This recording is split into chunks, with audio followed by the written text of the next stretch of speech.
আসসালামু আলাইকুম। প্রিয় দর্শক,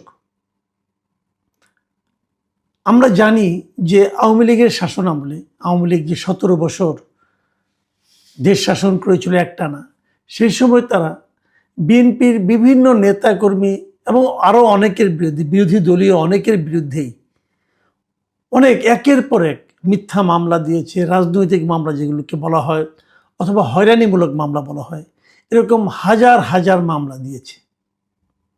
এবং সেই মামলাগুলি কিন্তু সরকারের পতন হয়েছে, কিন্তু মামলাগুলো তুলে না নিলে যাদের বিরুদ্ধে মামলা হয়েছে তাদের কিন্তু নিয়মিত হাজিরা দিয়েই যেতে হয়েছে। এক একজনের বিরুদ্ধে ২০০-৩০০ পর্যন্ত মামলা ছিল। এবং এমনও দিন গেছে তাদের সারাদিন, সারাটা বছর কেটেছে, প্রতিদিন সকালে ঘুমের থেকে উঠে যেতে হয়েছে আদালতে কোনো না কোনো মামলা হাজিরা দিতে। এগুলো খবর আমরা তখনই জেনেছি যে কত মামলা হয়েছে তাদের বিরুদ্ধে। আজকের খবর হলো, গতকালকে আমরা দেখলাম যে স্বরাষ্ট্র মন্ত্রণালয় থেকে তারা বলা হয়েছে যে তারা বেশ কয়েকটা প্রায় ১০০৬টি মামলা প্রত্যাহার করার জন্য স্বরাষ্ট্র মন্ত্রণালয় থেকে অনুমোদন দেওয়া হয়েছে। এবং বলা হয়েছে যে বিগত ফ্যাসিস্ট সরকারের আমলে ১৭ বছর ধরে বিরোধী দলের নেতা কর্মীদের বিরুদ্ধে যে দায়ের করা হয়েছিল মামলাগুলো, রাজনৈতিক মামলা, হয়রানিমূলক মামলা, এগুলো থেকে ১০০৬টি মামলা প্রত্যাহারের জন্য সরকার অনুমোদন দিয়েছে। এটা খুবই একটা ভালো সংবাদ আমি মনে করি, কারণ হয়রানিমূলক মামলা থাকবে কেন। এখন প্রশ্ন হচ্ছে যে ১০০৬টা কোন বিচারে, এই প্রশ্নটা আমি একটু করতে চাই।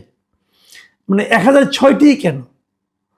আমরা তো জানি, আমরা আওয়ামী লীগের আমলে বিএনপিদের পক্ষ থেকে যে অভিযোগ করা হয়েছিল, তারা কিন্তু বারবার বলেছে যে বিএনপির বিরুদ্ধে ২০০৯ সাল থেকে আপনার ২০২৪ নির্বাচনের আগ পর্যন্ত এই সময়ে ১,৩৮,০৭১টি মামলা হয়েছে। এটা বিএনপির মামলার তথ্য ও সংরক্ষণ শাখা ছিল একটা, তাদের হিসাব অনুযায়ী বলা হয়েছিল ২০২৩-এর ২৫শে জুলাই পর্যন্ত।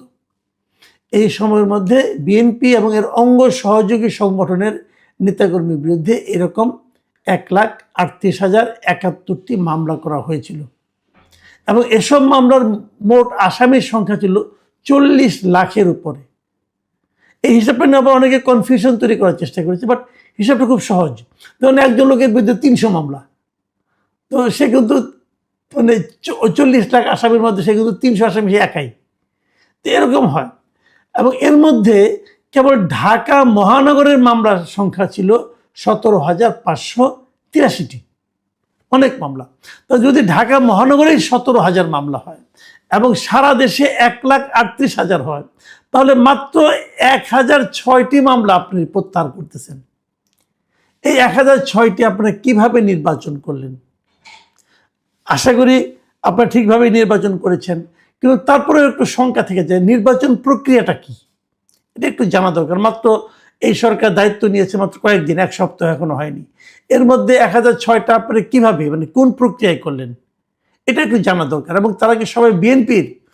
আওয়ামী লীগ আমলে মামলাগুলোতে বিএনপি ছাড়া জামাতের বিরুদ্ধে করা হয়েছে, অন্যান্য দলের বিরুদ্ধে করা হয়েছে, সেগুলোকে তুলে নেওয়া হয়েছে। ব্রেকআপটা কি, ব্রেকআপটা এখন আমরা জানি না। এটা জানার একটু কৌতূহল আমার থাকছে। আর তার পাশাপাশি আরেকটা কথা, এত মামলা তাহলে আপনারা কিভাবে প্রত্যাহার করবেন? প্রত্যাহারের কোনো পদ্ধতি আপনারা তৈরি করেছেন কিনা? আমরা কিন্তু আগেও দেখেছি যে 1-11 সরকারের আমলে ২০০৮ সাল পর্যন্ত যে মামলাগুলি হয়েছিল, ২০০৯ সালের প্রথমেই আওয়ামী লীগ দায়িত্ব নেওয়ার পর তারা কিন্তু দ্রুত বেগে বেশ কিছু মামলা প্রত্যাহার করেছে। এবং ইন্টারেস্টিংলি তারা যে মামলাগুলি প্রত্যাহার করেছে তার সবগুলোই ছিল আওয়ামী লীগের নেতাকর্মীর বিরুদ্ধে 1-11 সরকারের দায়ের করা মামলা। বিএনপির নেতাকর্মীদের বিরুদ্ধে যে মামলাগুলি করেছিল 1-11 সরকার, সেগুলো তারা প্রত্যাহার করেনি। এবং বেগম খালেদা জিয়া যে জেল খেটেছেন, ওরকম একটা মামলায় কিন্তু খালেদা জিয়া জেল খেটেছেন। আবার ওরকম অনেক মামলা শেখ হাসিনার বিরুদ্ধে ছিল, সেগুলি আবার আওয়ামী লীগ সরকার সব প্রত্যাহার করে নিয়েছে। কাজে আমার জানার খুব আগ্রহ, যারা ক্ষমতায় যান তারা কি কেবল নিজেদের নেতাকর্মী মামলাগুলি প্রত্যাহার করে নেন? ওনাদের নেতাকর্মীর বিরুদ্ধে ছাড়া আর কোনো সাধারণ নাগরিকের বিরুদ্ধে কি হয়রানিমূলক মামলা হয় না? যদি হয়, সেগুলিকে প্রত্যাহার তারা করেন? নিশ্চয়ই ওই সময় হয়েছে। যারা বিএনপি করতো তার বাইরে একটা সময় তো এরকম ছিল, শেষ দিকে যে মামলা করার জন্য বিএনপির কোনো নেতাকর্মীকে আর খুঁজেই পাওয়া যেত না। তখন তো অন্যদের ধনাঢ্য ব্যবসায়ী ট্যাবসায়ী এরকম অনেকের বিরুদ্ধে মামলা হতো। সেই হয়রানিমূলক মামলাগুলি কি প্রত্যাহারের জন্য এই সরকারের কাছে বিবেচিত হবে? এই প্রশ্নটা থাকলো। কারণ আমরা বলতে চাই, এমনি আদালতে অনেক মামলা জট আছে, মামলা চললে উকিলদের লাভ হয়, আর তো কারো লাভ হয় না, মানুষের ভোগান্তি কিন্তু থেকেই যায়। তো এরকম হয়রানিমূলক মামলাগুলি যেন দ্রুত নির্ধারণ করা যায়, চিহ্নিত করা যায়, সেরকম একটা ব্যবস্থা করা দরকার। পাশাপাশি চিহ্নিত হলে পর সেগুলো একটা আদেশের মাধ্যমে সবগুলো প্রত্যাহার করে নেওয়া উচিত। মানুষকে হয়রানি থেকে মুক্তি দেওয়া কিন্তু একটা গণমুখী সরকারের অন্যতম একটা দায়িত্ব। এখন আরেকটা প্রসঙ্গে একটু আসি। সেই প্রসঙ্গটা হলো, এই যে আওয়ামী লীগের শাসন আমল, তারপরে আওয়ামী লীগের সরকারের পতন ঘটলো, তারপরে আসলো অন্তর্বর্তীকালীন সরকার ডক্টর ইউনূসের নেতৃত্বে। এই সরকার আসার পরেও কিন্তু আমরা মামলার জোয়ার দেখেছি, মানে বানের পানির মতো মামলা হতে থেকেছে, এবং এক একটা মামলায় 200-300 লোককে আহত করা হয়েছে। মিরপুরে একটা মামলার কথা আমরা জানি, একজন লোক নাকি হত্যা প্রচেষ্টা, মানে ছড়রাগুলি লেগেছিল তার পায়ে, সেই অপরাধে 40 জন শিল্পী সাহিত্যিকের বিরুদ্ধে মামলা করা হয়েছিল, আর্টিস্টের বিরুদ্ধে মামলা করা হয়েছিল তো 40 জন মোট না, কিন্তু মোট আসামির সংখ্যা মানে 200-র মতো। তার মধ্যে শেখ হাসিনাও আছে এবং আরও আছে। এবং তখন একটা অলিখিত নিয়ম ছিল যে যে মামলায় শেখ হাসিনাকে আসামি করা হবে, সেই মামলায় অন্য যত লোককে আসামি করা হবে তাদের কারো কোনো জামিন হতো না। এটা আমাদের আসিফ নজরুল সাহেবের উদ্ভাবন ছিল সম্ভবত, আমি বলতে পারবো না, বাট এরকম আমরা শুনেছি। কারো জামিন হয়নি, অনেকে পালিয়ে গেছে দেশ ছেড়ে। কি করবে? মামলায় ধরা খেয়ে, হত্যা মামলায় ধরা খেয়ে বলে জেলে জীবন কাটাতে হবে, থাকিনি। এই সময় কি অনেক এরকম মামলা হয়নি? উত্তরে একজন নিহত হয়েছেন, তার জন্য সেই মামলা আসামি করা হয়েছে সাংবাদিকদের, অনেক সাংবাদিককে এই মামলা আসামি করা, এই যে ফারজানা রূপা, শাকিল আহমেদ, এদেরকে মামলা, এরকম মামলা আসামি করা হয়েছে, অনেককে আসামি করা হয়েছে। এবং এই যে মামলাগুলোতে আসামি করা হয়েছে, ওনারা কি হত্যা করেছেন অথবা হত্যার প্ররোচনা ওনারা কি ভেবে দিলেন? তো এরকম মামলা যাদেরকে অ্যারেস্ট করা হয়েছে ওদের কাউকে ছাড়া হয়নি। আমি স্বীকার করি যে আওয়ামী লীগ আমলে অনেক সাংবাদিক ছিল যা নাকি আওয়ামী লীগ সরকারকে এক ধরনের মানে আপনার করেছে, আপনার কি বলে সমর্থন দিয়েছে, টিকিয়ে রাখার চেষ্টা করেছে।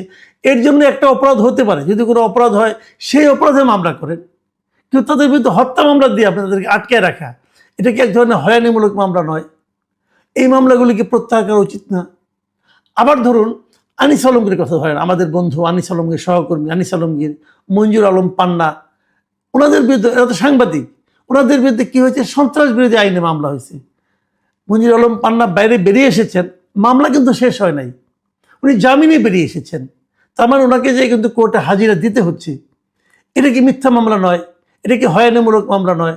আনিস আলমগীর এখনো জেলে আছেন কেন? যেভাবে এই মামলাগুলি প্রত্যাহার করা হলো, আনিস আলমগীর এটা প্রত্যাহার করা যেত না?